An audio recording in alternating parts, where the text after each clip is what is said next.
What up, it's Ty 1822 here to review AEW Double or Nothing. This was a kick-ass show from AEW. My $49.99 was not a waste. Now, yes, the show was 4 hours and some change, but the difference from this long show compared to Dynasty, the long show did not feel like a drag one bit. The fans' energy in the building, which really helped this show with these matches, because everything on this show did its job. It was not one down moment for this show, and that's why this is one of the best pay-per-views from AEW.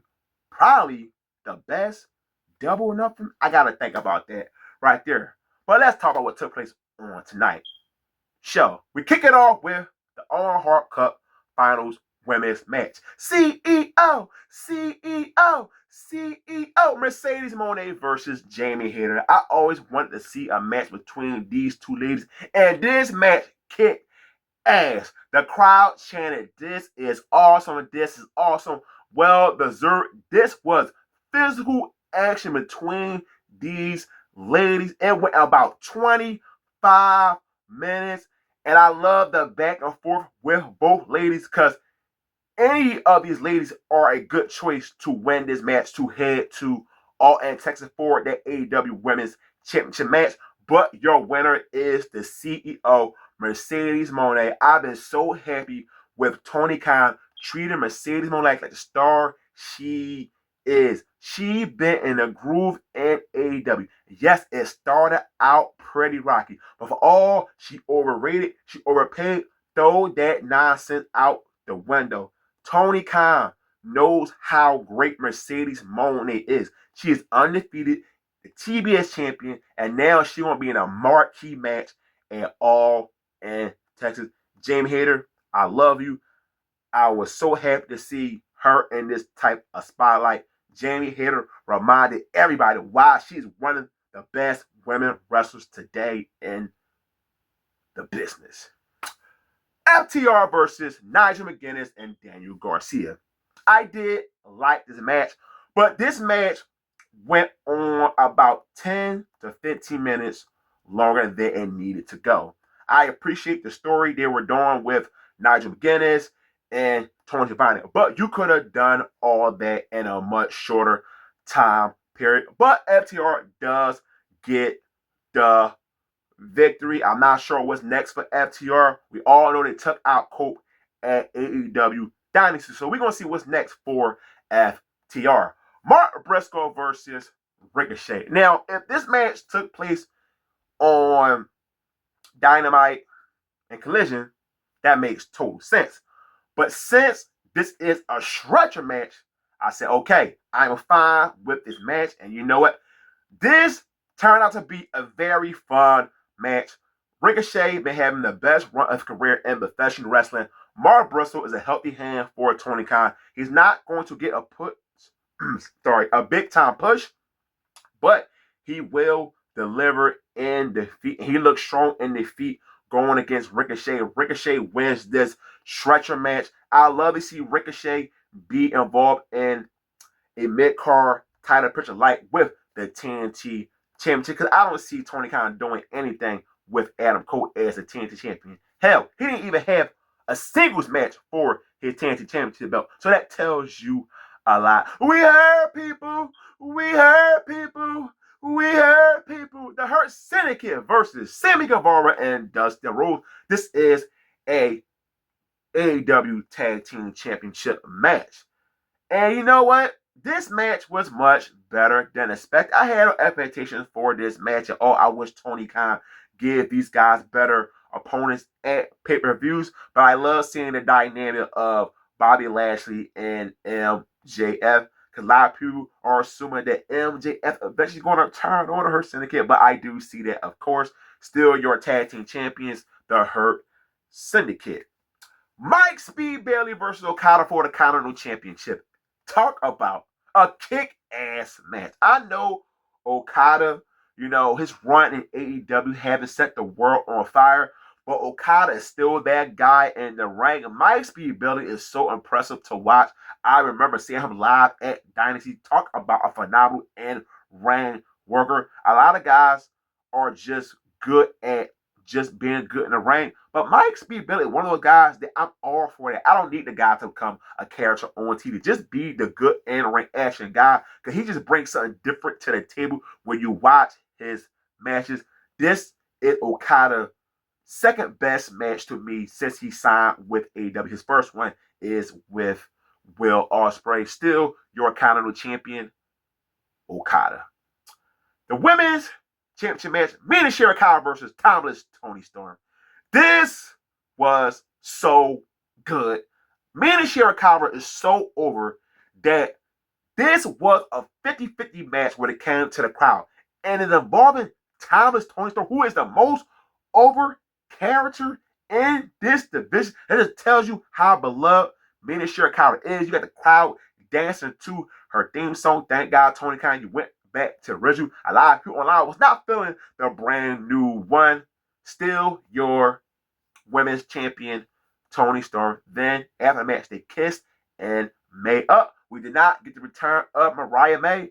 Is that a sign she is not returning back to AEW? We shall see. Because Mina, not sure what she want to have to do at AEW in July. So is there a possibility of her being involved in something like a tag team division with Mariah May? I don't know, but we will see. Cause I know a lot of people were assuming she will return tonight, including me on my previews and prediction. An Arky and Arena match. Oh my God. This was an incredible match. People always say, I need a cigarette and I only smoke. That's how crazy this match was. So much spots involved in this match that made me say, oh my God, I love giving matches like this. You had the music playing in the arena. Then Kid Omega got on the microphone and said, let's take it to the early 2000s. Let the bodies hit the floor. Let the bodies hit the floor. Let the bodies hit the floor. And that's when this man really took off. I love how Powerhouse Hobbs looked in this match. Willow Nightingale got involved with the guys, giving them multi-spears. This was just amazing professional wrestling at the highest level of this insane and argue in the arena match. It was so much stuff that went on this match. I can't even talk about it because it was just so goddamn crazy. But some things I do remember, of course, Willow Nightingale Eric being with with the padlock on her earlobe. That was crazy as hell. You had them, of course, fighting outside, the rain, table spots. It was just so much cool shit in this match, man. Of course, we got the return of Hook Game Kid got involved. This was just amazing, man. The best in archery match of all time in the short-term history of AEW.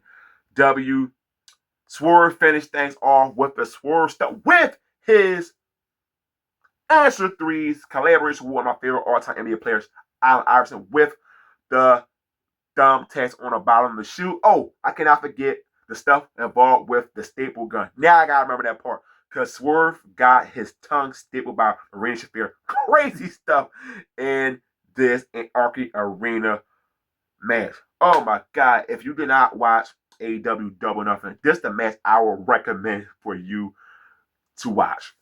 So when you have a crazy match like that, you need a cool down match for the fans. I say patriarch. Paragon versus Don Callis family. These guys will put in a rough spot. Oh, damn, allergies got my eyes watery. But I give them credit. They did a solid job in this match. Paragon gets the victory post-match. Don Callis family goes for the beatdown.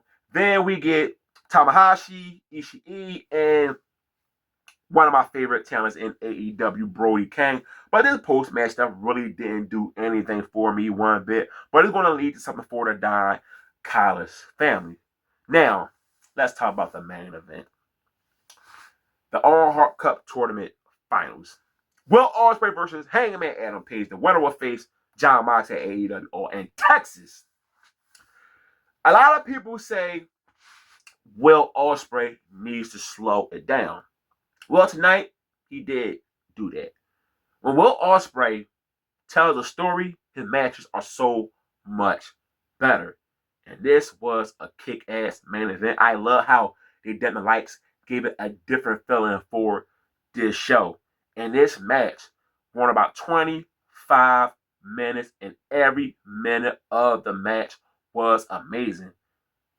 Some parts of the match, Will Ospreay held it up. And one of the things that really popped me, they did their old rivals moves. You got Hangman pulling out big pressure.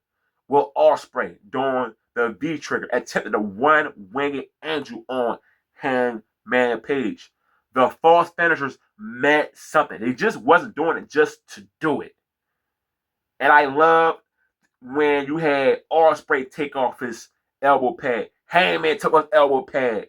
The Blade Runner versus the Buckshot. And I thought it was over when Hangman hit it the first time. But no, it kept going on, kept going on. But then Hangman gave him a Larian. Then gave him one more Buckshot. Your winner, Hangman Adam Page. He will face John Moxley at All In Texas for the World Heavyweight Championship. Hangman's story has been one of the best stories told in professional wrestling. It all started with Swerve. When Swerve told him, "You are not the same Hangman Page."